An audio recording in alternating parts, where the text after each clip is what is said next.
kimia to kimia te nini ezali korenye na campus après ba dégâts après makambo ya ndenge na ndenge salama ki mokola lobby David Nsala na Fabrice Bagaza ba expliquer biso na. Après l'affrontement au Salemaki entre la police et les étudiants, caméra lingala facile, tozongi pona kosala constat pona kotala après babiloko na nyonso soki kimia ezali to te. Ya solo temps to komi kuna d'abord to constater calme ezongi makasi ne bozali komona na ba image bat bazali kotamola tranquillement circulation zongi ndenge zalaka. Mais eloko to moni ya pasi pe ya mawa ba dégâts au Salemi eza makasi pe ya ndenge na ndenge neti conteneur bozali komona eza devant bâtiment administratif ya Unikune et utaki kokoma mikolo uti koleka ezalaki na plus de 450 ordinateurs na kati o ezalaki don et utaki na mboka Corée nyonso ba piller ata eloko moko na kati etikalité tokei na garde universitaire kuna tokei kokuta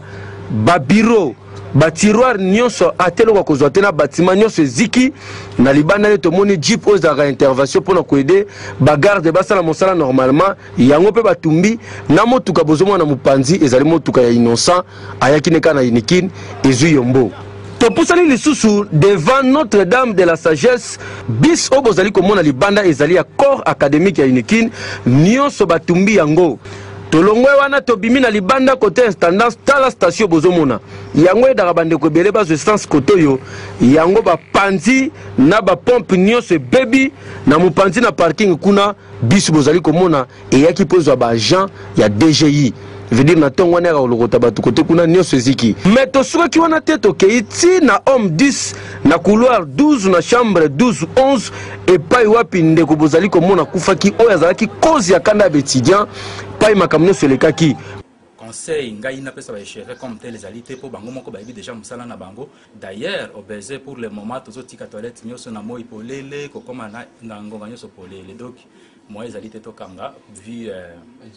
ba makambo ndenge to zali komona tokomo kata ba cours ba 15h to 6 cours 17h mais okata cours 15h poto kima poto yeba ko koma na bandaku pona ba éclairage public exact to senga pe na général Kanyama soki ba étudiant na baza epa na ekuna ai ba ko libérer bango parce que ba une part eza mabe réaction ba étudiant ba sala ki ya kotumba ko sala boye mais une part par rapport à la démocratie ba étudiant bazana ba droit na bango ya ko revendiquer ba droit na bo par rapport à ndeko na bango étudiant akufaki to senga ba konzi ba kozwa ba disposition nyonso pona kimia etikala ya libela na kati ya université de Kinshasa bana batanga ndenge sengeli moto na moto asala mosala na kimia nyonso